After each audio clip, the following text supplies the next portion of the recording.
சொரக்கானாலே உங்க வீட்டு மக்கள் எஸ் ஆயிடுறாங்களா அப்படின்னா இட்லி தோசைக்கு இந்த மாதிரி ஒரு சைட் டிஷ் செஞ்சு கொடுத்து பாருங்க.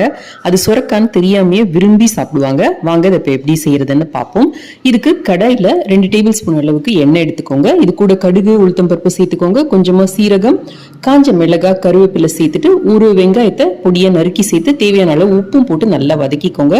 இது கூடவே ஒரு மீடியம் சைஸ் சொரக்காய் எடுத்து தோலெல்லாம் சீவிட்டு நடுவில் இருக்கிற பகுதியெல்லாம் நீக்கிட்டு சின்ன சின்ன பீஸா கட் பண்ணி இந்த எண்ணெயில போட்டு நல்லா வதக்கி எடுக்கணும். எவ்வளோக்கு எவ்வளோ வதக்குறோமோ அவ்வளோக்கு அவ்வளோ டேஸ்ட் நல்லா இருக்கும்.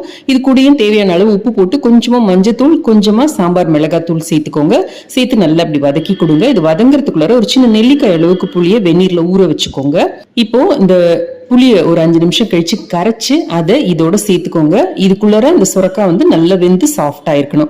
ஒரு 2 டேபிள் ஸ்பூன் அளவுக்கு சேர்த்தீங்கன்னா போதும், ரொம்ப வேணாம் இதுக்கு. இப்போ கொஞ்சமா வெந்நீர் சேர்த்துட்டு ஹை ஃபிளேம்ல வச்சு நல்லா இதை கொதிக்க விடுங்க. சைட்ல இன்னும் கொஞ்சம் வெந்நீர் எப்பவுமே ரெடியா வச்சுக்கோங்க.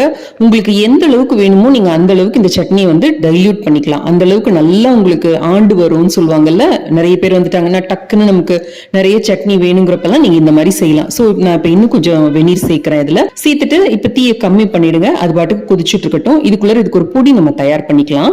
இதுக்கு ஒரு 100 கிராம் அளவுக்கு தனியா எடுத்துக்கோங்க. ஒரு 50 கிராம் அளவுக்கு கடலைப்பருப்பு எடுத்துக்கோங்க. ஒரு சிட்டிகை அளவுக்கு கடுகு.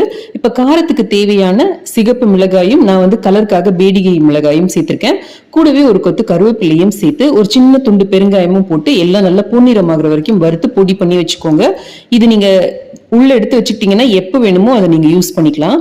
இப்ப இது நல்லா கொதிக்க ஆரம்பிக்கிறப்ப இதுல ஒரு 2 டேபிள் ஸ்பூன் அளவுக்கு பொடி கலந்துக்கோங்க. உங்களுக்கு திக்கா வேணும்னா இன்னும் கூட பொடி கலந்துக்கலாம்.